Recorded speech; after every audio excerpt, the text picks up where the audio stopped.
deebisuuf maali yookiin jettan taate isinis dhuftu Sumayyaan daa'ima akkasitti burqaa godhattee of dhodhoistee dhufuu miti osoo duwwaa isiitu kan dhuftu taate ol jedhee akka laalle itti himuu fi ibsuuf barbaade isinillee akkanaaf beektan barbaade. Sa'aatii ammaan dubartii qashtii tan ajaa'ibaa tan imaan akka imaan tan argadhe dubartii biraa ol jedhee laalu Sumayyaa osoo Sumayyaanuu ilmaan tiyyaas qabattee dhufte kunoo ilmaan tan teessii fideeti koo.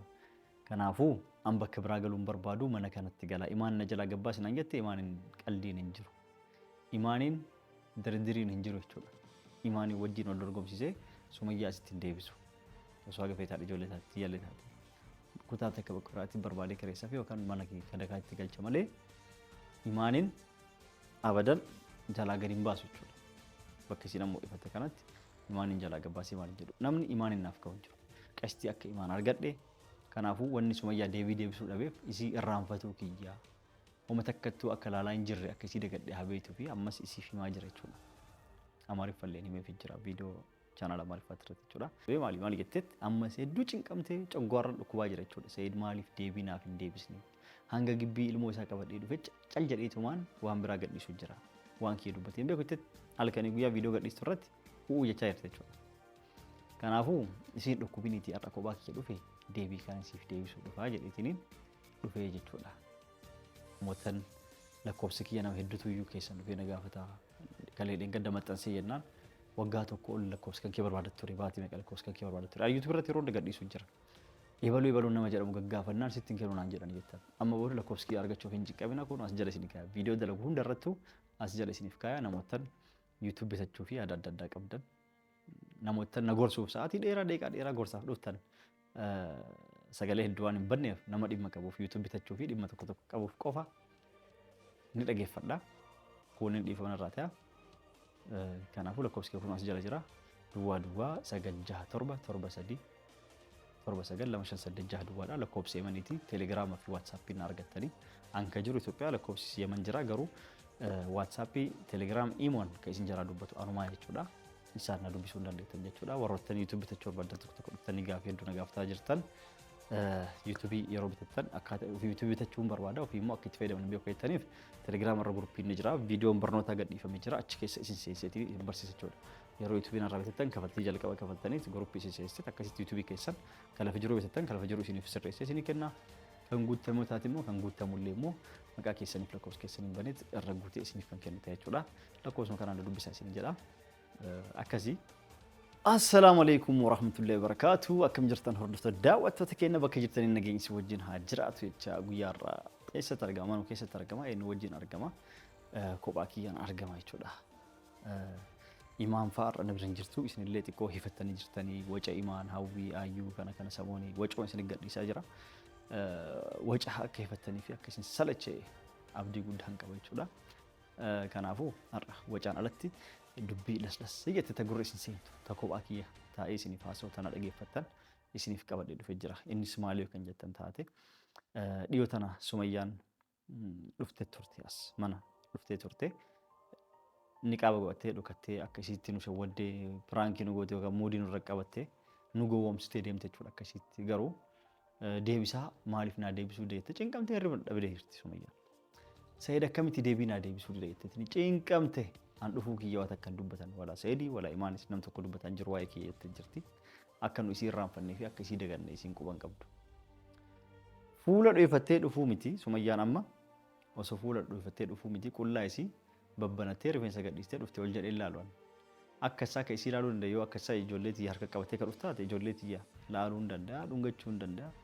Malee isiin osoo akka fete dhuftee ani isii karaa gubbattee osoo ola garree itti dubbadhu callisee biratte. Akka isiitti kalaas waan guddaa gootee waggaa tokko ol isii jira deddeemee barbaade akka ani fadhee isiin quban qabdu. Ani fadhee jira. Namoottan dhufuu isii osoo hin argin jiraatanii viidiyoo isii irratti dhuftee turte Sumayyaani gibbii kana dhufteet hiriyyaa isii takka wajjin fuulatti wanti jalbaaba burqaa godhataniitiin of dhoysanii maal jedhaniitiin dhufaniit akka nama miskiinaa ta'anii sooma gaafa guyyaa 26 moo 27 gaafsanna fakkaata ofii viidiyoo turte gadhiiste. Akka isiitti nu shawwaddee tolchanii fuula dhoysanii atiikaa xiqqeetti harkatti qabatte isillee harma hoosisaatiin akka waan dhohisteeti akka viidiyoo argite irratti jechuudha. Yeroo wanti yeroo daa'iman agarre yeroo gabbaa'u viidiyoo argitanii yoo jiraattan laaltanii yoo jiraattan gibbii keessa dhuftee numsaafara maal jetteenitti hawwiin alumaa waan bule kennaaf jetteetiin hin geegeste waan bulee jiraate kennaaf jettee ofirraa geegeste.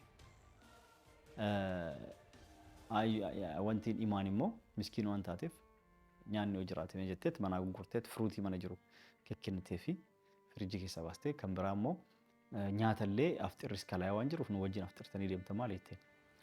Dhugaa dubbachuuf Sumayyaa fi mucoo san qofaa miti kan uffata akkasii uffatanii dubartii hedduu dhufaa ol jedhee ilaalee hin beekon. Jarri guyyaa sana gibbii keessa seenaniif kanaan duras sa'aatii magriibatti irratti yeroo dhuftu seensistee imaan bakka san teessisteetiin shorbaa fa'aa nyaata fa'aa saambusaa fa'aa kenniteefit afxirtee nyaattee deemtu jirti tanii qaaban dhuftu dubartoonni. Wallaahi isin jedha sooma keessa. Akkasii waan dhuftu waan jirtuuf jaruma akkasii ofii yeroon dhufan guyyaan dhufanii osoo hin galgalanii naannoo asrii akkas naannoo san fakkaata.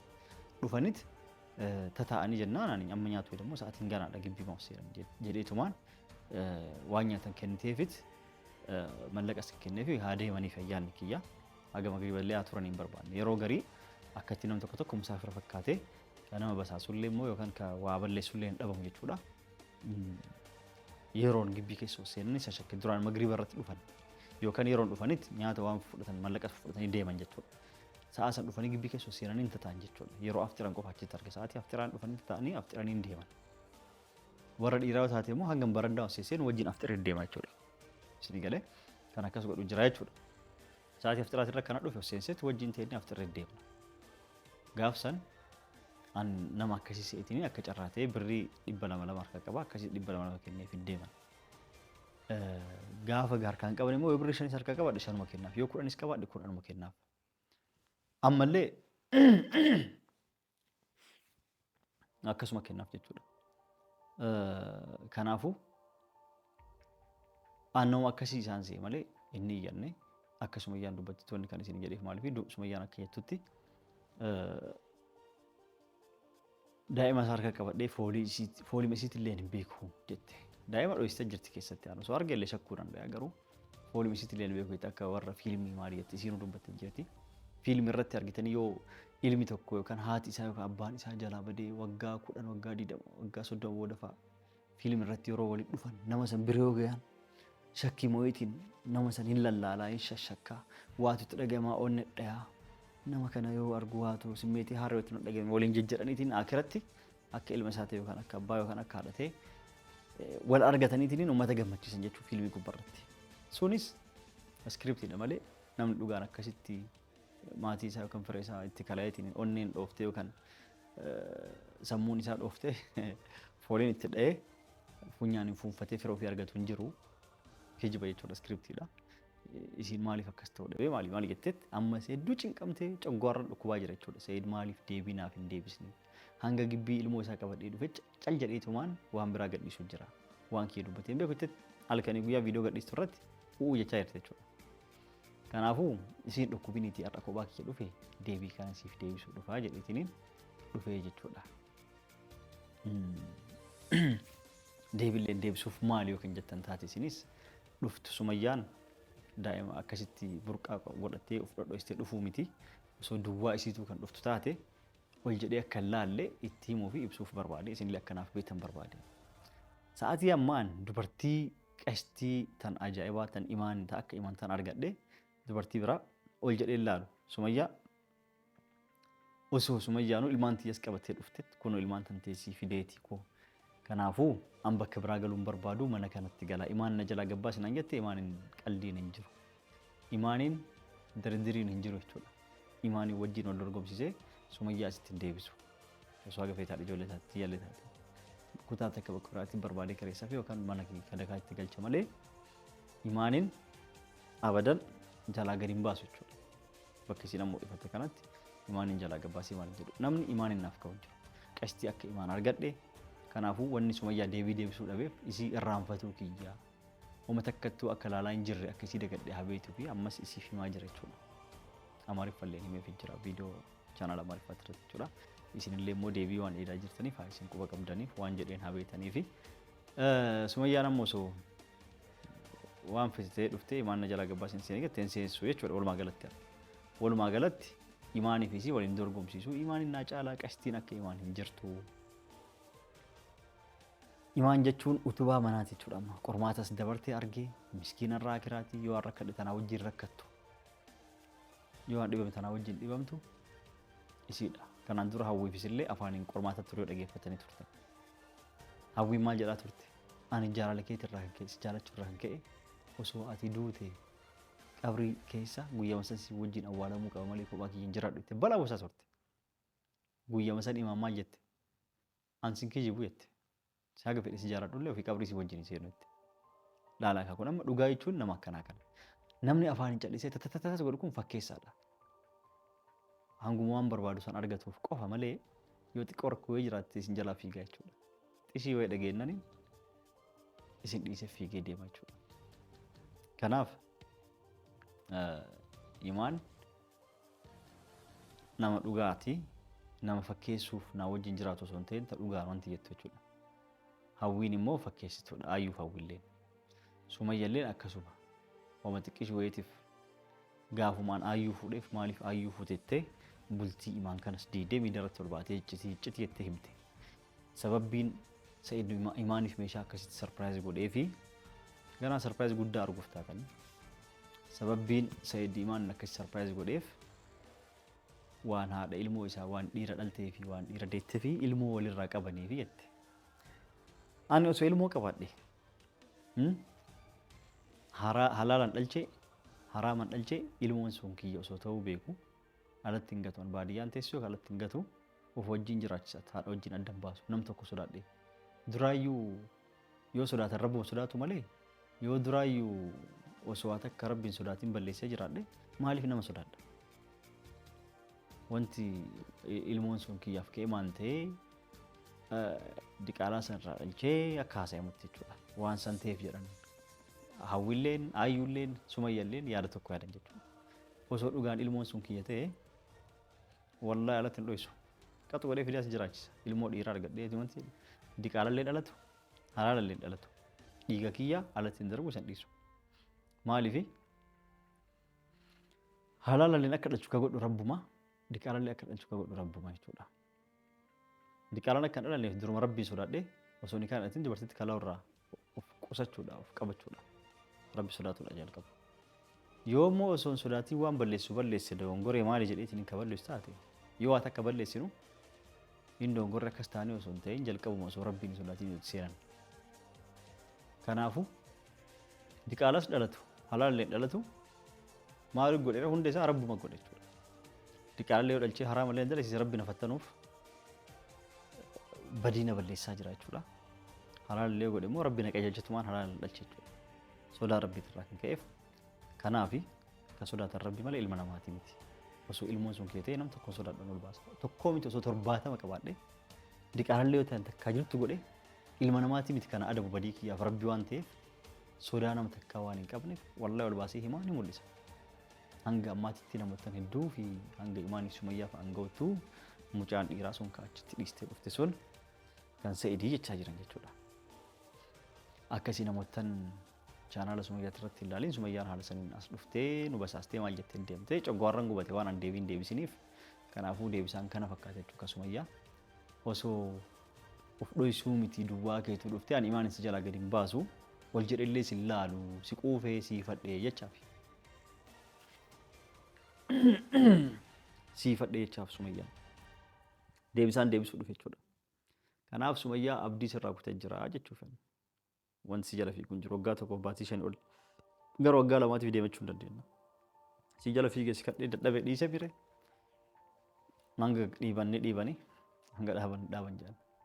Hanga fiiguu fiigee hanga bakka itti dhaabutti dhaabee jira. Amma hanga imaan tiyya qabu olii gadi sin fiiguu olii gadi sin deemu imaan tiyya dhiisee mana kana keessaa gadi hin ba'u imaan lubbuu tiyya imaan anaaf waa hunda tiyya jechuudha. Imaan rabbi badala hanga ammaa sumayyaan rabbi badaltee miidhaa sumayyaan irraan geette rabbi na kiisuuf jecha imaan naaf kenne. Sababa saniif wanti hunduu keerimaaf yoonu jedhamuuf maali jalqabarraa Sumayyaan maqaa isii balleessitee bultii isii diidee jaarsi sunillee immoo carraan qabu jechuu hin dandeettan. Maaliif ka imaan hin dhiise albee waraanee mana hidhaa isii naqee maqaa isii balleessee dubbiin taane dhageetiin ka isii baase sunuyyuu nu carraan qabu. Sumayyaan bultii isii balleessitus wanti keerimaaf ka isillee anallee na dhiistee olii gaffidus anaa fi imaanii waliif fiduuf deemi achii balleessi ati dhiyeessi wanni jedheef rabbi nama gaarii akka imaan tanaaf kennuuf jechuudha. Ilmaan matiyyaaf waggaa tokko ol jala deemaa dhaqee miti rabbi ammallee immoo akka bakka Sumayyaa naa buusee imaanii waan naaf kenneef nama gaarii waan naaf kenneef ammas bakka ilmaan tiyya lamaanii san bakka naa buusee lakkulee 4 akka naaf kennu abdii guddaa qaba rabbi. Imaan irraa lakkulee ilmoo 4 argadha inshaallah. Akka chaayinaa sanitti illee 7 isin jedhu mucoon gabaabduudha xiqqoo 4 naa kenna jedhee yaada inshaallah. Natti mul'ata bakka jaartii badduu taateen hira dhiistetti tana gaarii godhee naa kennee jira. Kanaafuu ilmaan illee 4 godhee naa kenna inshaallah. Ilmaan lama barbaachuuf waggaa 2 deddeemiti rabbi 4 godhee naa kenna inshaallah. Ilmaan 4 ni argadhee yaada. Rabbi haa godhu isinis imaan nama eega nama namni jaalatu rabbis ni jaalatan jibbu ilmi namaa nama maaliif ni jaalata sababbiin jaalatuuf waan namni sun nama gaarii ta'eef nama santu rabbiin sodaata nama santu kabajaa qaba sansaniif namni jaalataa miti waan namni jaalate rabbis ni jaalata gaarummaa isiitiif waan rabbi jaalatuuf namni jaalata isin hunduu jaalatanii jirtanii ragaadha koomatti jaalatti namni hunduu imaan nama gaariidha jettanii akka jaalataniif tan akka hawwiitii fi ayyuu dhuftee asii bahubachuullee immoo ni sirreessa inshaallah yeroo gabaabaa keessatti homaa miti hunda isaanii sirreessa osoo aga fedhan wacanillee anaa fi imaaniin addas nun baasanii wanni anaa fi imaanillee nu miidhaniif nu godhanillee hin jiru inshaallah isin jedha. Kanaafuu wanti dhufeef deebisaa Sumayyaa deebisuuf dhufee deebisaan Sumayyaa kana fakkaataa isinillee waan dhagayaa isin jechuu fi isillee gurra isitti calafaa jedhu amaariffallee kaayee jira. Akkasii warra daawwattoota kiyyaa dubbii isin dhiyeessee jira waan daawwattaniif galatoomaa isin jedha yaada keessan koomentii jalatti naaf kaayaa. Assalamu alaikum warahmatullahi wabarakatuh. Bye bye.